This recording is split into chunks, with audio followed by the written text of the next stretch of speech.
Let's go!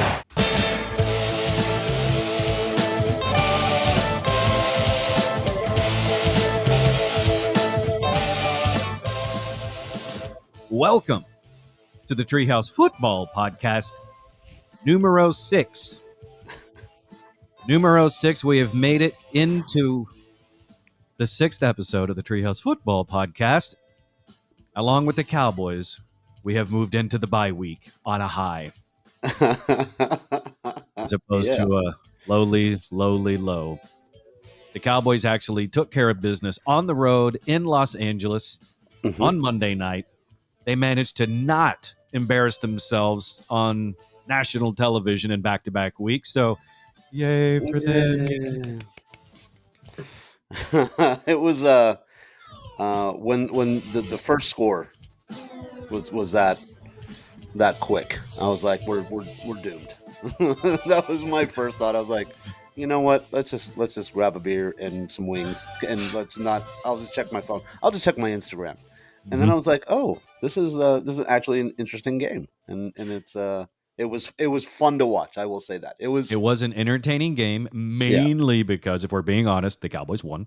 Yes. But even from just a general standpoint, it was an entertaining game. If you had no skin in the game, you would have been entertained by Monday Night Football this week, Cowboys versus Chargers. Yeah, it was really good. I mean, that on top of that stadium is just incredible. And it really is. Like, that stadium's incredible. But overall entertainment value, 100%. It was really good. Like, again, like you said, I was at this wing joint, and there were a couple of people there that were, Broncos fans and Redskins fans, whatever. But everybody thoroughly entertained. So it was. I was a fan. It was good to finally watch that going into the bye week with that little bit of momentum going in, and it's nice that they are off on my birthday. So isn't that a lovely gift for you, Raj, from the Dallas Cowboys? There's absolutely zero chance of them disappointing you on your birthday? Well, yes. One of my buddies plays for the Cowboys, and so he's coming to my birthday show. So if he doesn't show, then the Cowboys will have disappointed me again. Well, at least not on the field. That's true. Is my main thing. Look, like, Cowboys players will disappoint you, left and right. Not all of them. Some will, be amazing. Yeah, he shows. He's very, very good about it. And he's always. We went to the same high school, like many years apart, and we both played. He played, and I was on a team. You wore the uniform and had some good seats to watch the games. I mean, I think my nickname freshman year was Ajax, and then Irish second year because my uniform never got dirty. Okay, all right. Yeah, it was always clean. So I was trying to figure out the Irish angle. Irish Spring, yeah. Gotcha. Yep. So surprised they didn't just call you. What was it? Was it Snuggle the Bear? Well, that I think that would have been racist back then. They're like, what, the brown kid is really the brown kid's the bear now? Snuggle was like a cream-colored bear. Yeah. But yeah, so he will be if they called you Charmin, then I could see the they did that too. Wow. Yeah. It was don't squeeze the Sharma. And yeah, I know I'm letting too much out, but this is there's all my. That's okay. Charmin's strong enough to handle everything that you release. Yeah, but going back to the Cowboys, very excited for the potential that this momentum has going in after the bye week. I think they looked good. They looked like they were healthy and refreshed, as opposed to what they looked like against the 49ers. They looked like they did respond very well after an embarrassing defeat on Sunday Night Football at the hands of the 49ers. And it was amazing how the Cowboys and the 49ers responded very differently after that game. Yes. The 49ers blow out the Cowboys on Sunday night, and then firmly planting their 49er boots on our Cowboys' necks. Yeah. And then the 49ers follow it up with losing to Cleveland. And the Cowboys, on the other hand, They followed up an embarrassing loss on Sunday Night Football to the 49ers by actually staying on the road in Los Angeles, beating the Chargers at SoFi Stadium. Yes. And I thought the Browns victory was fantastic. The one time you don't want to be the kicker. You know what I mean? Like Funny story about the kicker. Yeah. Okay. Did you see the pregame photo of him? No. Well, it's funny to us. So the kicker for the 49ers had his entire family in the stands ready to watch him play in that game. Oh, no. And then he proceeded to push what could have been the game-winning field goal just right of the upright and managed to ruin his family's reunion. Wow. That would, let's see. I always wondered this because, and you tell me, because you probably have had these moments, unfortunately, is after a loss, after something like that, like a monumental, like a moment where you have all your families there, all your friends, whatever it is. What do you guys talk about after the game? Like, so it's like, hey, well, so how's the leg? Like, I don't know what you talk about. Like, luckily, Raj, I'm a clutch performer. So whenever I had family in the stands, I fucking won. All right. Okay, good. Because here's I remember my buddy Joe, who was a offensive lineman, and he was dating this cheerleader, and he dedicated this game, and we were I think we were playing Highland Park, which that's already a bad start to the story. We're just not gonna win. It's just, and he's like, I'm dedicating this game to her, and I was like, oh, what a terrible idea, buddy. That's not a good idea. Yeah, and I'm like, hey, okay, man, you play your heart out. And then we took the ass whooping of a lifetime, and I'm like, what do you guys? What do you talk about now? Like, I dedicated that game to you. The one we lost. Like, what do you do? Like, that's a fight. That's why you don't do that. Yeah. I'm a big believer in setting yourself up for success. So that means don't set yourself up for possible failure. Yeah. I mean, we walked out on the field and these were grown men that we were playing against. I mean, they had full beards and mullets. Like I was like, why are we? It looked like we were fighting a construction team. Like that's like just all construction workers is what it looked like. And I'm like, why are we playing against these adults? I don't understand what's happening. And then we proceeded to get annihilated. So same with the 49ers kicker, all his family is there. Now you go to dinner, right? Or you go out to a bar or what? Like, what do you? Honestly, Raj, I don't have an answer for that. That's rough because luckily, my family has been fragmented so much in my life that even when sports things were happening, I never really had more than 2 or 3 family members in the stands. So it really wasn't too bad. I only had. I remember there was one time my father and my grandfather drove to Arlington and watched me play in a baseball game at Lamar. Okay. And I went 1 for 4 and had a diving catch at third base. So I had a hit and I had a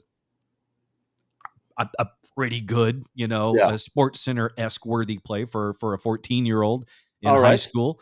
So I felt good about that. Yeah. The time that my dad came for senior night when I was playing football at Arlington Lamar, we managed to go into triple. Was it the game against Martin? If it was the final game against Martin, we won district that night, beat Martin in triple overtime. Wow. I didn't have a whole lot to do with that win, but I almost had a blocked punt, and then I got to watch the game really close. But at least we won. Yeah. And there were other times, but I never had more than 2 or 3 family members in the stands. Honestly, I wouldn't want my entire family to come, especially if I was the kicker, because that might happen. Yeah, I really, and this is where I respected my parents' honesty. As my freshman year, I played 15 seconds. I think that was a total, maybe 8 seconds. I could be exaggerating the amount of time. But then my sophomore year, I actually played. I got to like the cheerleaders were decorating the locker. Nice. But my freshman year, I asked my dad, and it was the sweetest thing I've ever heard him say. I said, Dad, why don't you ever come to my football games? He goes, you don't play, you're no good. And I was like, okay, that's Man, that is just a and that I is a but that is a like too no, much honesty maybe. no, I appreciate it because I was like, "That's why you're not there. I suck." Okay, good. I thought you might be busy with the new company that you guys have started, your new business, maybe stuff to do on a Thursday night. But no, it was because I was terrible. So it was good. I was like, "All right, now I know why." And I never asked him again. I never asked them to come to a game again. And then I don't blame you. I wouldn't either. my sophomore year when I actually played, he's like, "When you do something good, let me know." I'm like, "Oh, well, we'll do, sir." And Man, that's I, rough. yeah, it At was, least but it was beautifully honest. Like, I'm not coming. Like, that's what he could have just said that. But yeah, I always wanted to know like what the conversation was with people when you lose. Like, I don't know how you.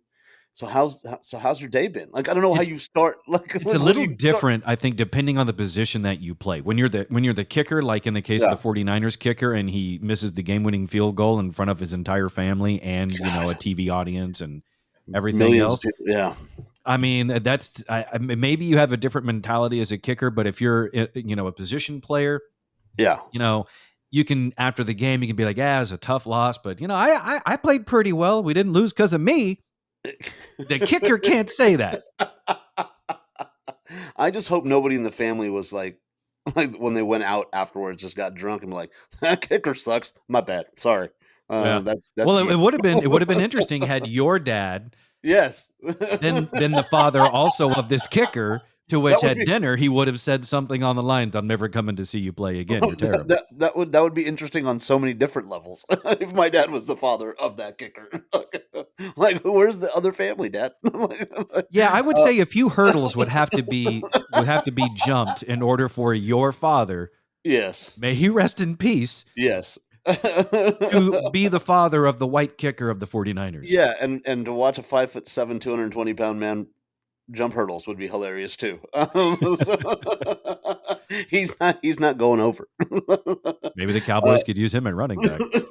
that's yeah. Fortunately, we did not have that luck. That misfortune. I'm sorry, of being the kicker. We did it. And I Trey, who's not with us today, sent Oh me a yeah, we text. probably should have mentioned that at the beginning of the show. Trey's sick today. You didn't think anybody was gonna wonder? Well, I have a tendency to get kind of focused and Yeah. blinders on. So, but thank you for reminding me that we should have mentioned at the But beginning of the show. he did Trey, we text. hope you feel better. Yeah, I know he's got really bad sinuses happening right now. But he did text and he said, I don't trust the Cowboys in the fourth quarter. And I just said, I'm telling you, it's going to be a defensive play to stop the game. And I think I missed it. I think I went to the bathroom at this wing place, and I came back out. I was like, oh, okay, well, we won. That's good. I just missed that last That's few just how minutes. confident you are in your predictability.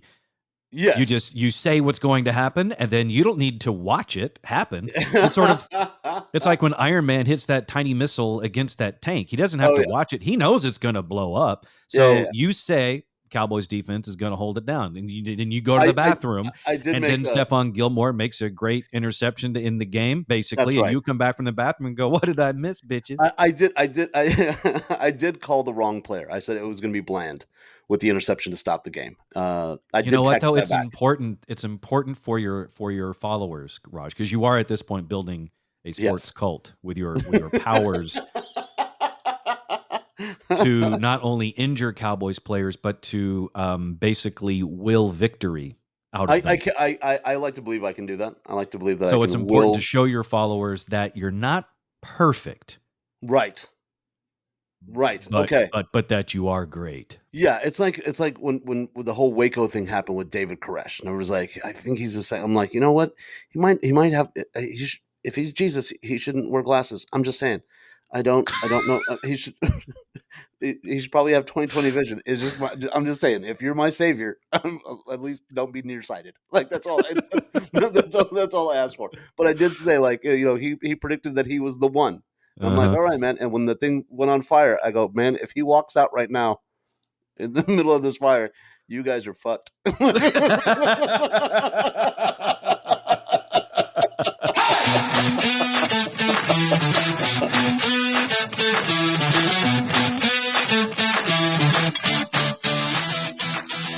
You're listening to The Treehouse.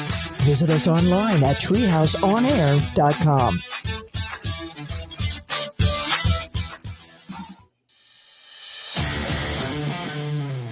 You're in The Treehouse. Visit us online at treehouseonair.com. Welcome back to the Treehouse Football Podcast, number 6.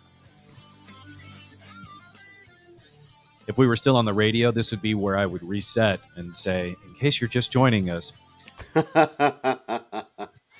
our dear friend Trey Trinholm is feeling under the weather today, so it's just me and Raj. Yeah. Casting, and there's no one that's picking up the show in the middle unless you're just a freak. So And we're both wearing we're wearing white today. I normally bust your chops with it's you and Trey that normally match. And so I think the universe was like, Trey's not feeling well, put on a white shirt. And I felt it. I absolutely felt it. All the way in Oklahoma. Oh, wow, yeah. It's because earlier, Raj, I actually was. I was wearing sort of a like a pinkish, like a salmon color shirt. I think you would look good in salmon. And I changed. Interesting. It's not because once again, your powers. Yes, I am flowed through the universe to me, 2,200 miles away, and I said, no. I need to put on a white shirt. So now, was it salmon or was it mauve? You know, it might have been more of a mauve. Now that I think about it, yeah, it's an old shirt. It may have started out sort of a salmon, but it's gone more mauve now, I suppose. Yeah, this is when I realized, like, I didn't know, like, I'm from that generation where Crayola only had 16 crayons. Mm-hmm. I'm the 16 crayon kid, right? And I was in Toronto. I was in the mall, and I was my buddy was shopping for a tie. We had to unfortunately attend a funeral, and he forgot a tie, and I had my hand on. This is how I know mauve. I had my hand on this sweater. I didn't realize I was touching the sweater. I was just kind of leaning while he was doing his shopping. And the salesperson comes up and goes, "You would look amazing in mauve." And I was like, "Please God, don't be named Mauve." Please don't let that be your name. Yeah, no, I'm with you. I mean, I was also a 16 Crayola kid for a little while. Okay. Eventually, I was able to graduate to I believe it was the 64. Oh wow. Okay. Yeah. So I think that was when my parents went up a tax bracket, I guess. Yeah. But as they always say in anything, there's always somebody better. There's always somebody, more athletic, better looking. There's always somebody richer than you, no matter if you're the richest person on the planet, unless you're Elon Musk. So I had the 64 crayon, and then one day you go to school, and someone shows up with the 128. I don't know. I went from 16 to matte pencils. Like that's where we went. Gotcha. Yeah. Yeah. No. At some point, someone shows up with basically the briefcase size Crayola thing. Yeah. And they can create anything, and you just you lose count. And their vocabulary leaps exponentially because they now know all these new colors that don't even sound like colors anymore, like mauve. Yeah. I was lost at burnt okra. I was like, I'm out. I'm good. I don't need to. And then they had the one with the I wonder if they named sharpener. It burnt okra to try to deter us kids from eating that crayon. My mom, trust me, burnt okra many a time. And I'm like, that's not what it looks like. But then you had the one with the sharpener on the side. Like you could sharpen your. And when I saw, and I think my buddy Scott had the 64 with the sharpener. And I was like, I don't know what his family does for a living, but I bet they have all the encyclopedias. Like I bet they have all the encyclopedias. They probably have the Merriam-Webster, every possible dictionary. They have that. Every possible encyclopedia. They have that. Even like the off-brand encyclopedias. Was it Britannica was the main one? Yeah, we had two of them. We had V and W.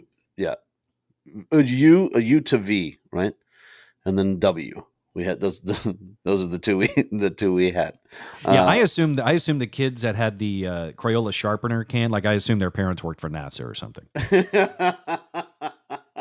But before I forget, if you don't mind, I know we don't do shout outs on this show. It's been historical that we don't do shout outs.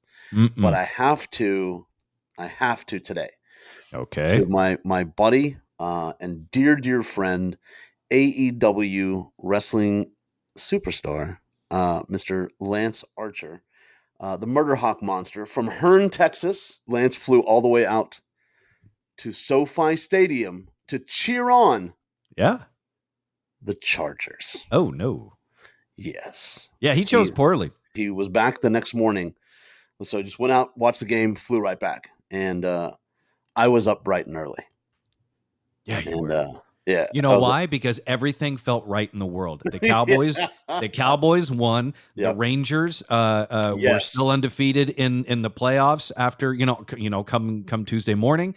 Yep. And you've got the 49ers losing against the Browns, which makes that loss against them sting a little bit less. Yeah. And the Eagles managed to lose to the New York Jets the day before. Everything was beautiful Tuesday morning as a Cowboys fan. Yeah, I happened to be at the one spot that everybody was excited about the Eagles. It was a little sports bar over in Carrollton.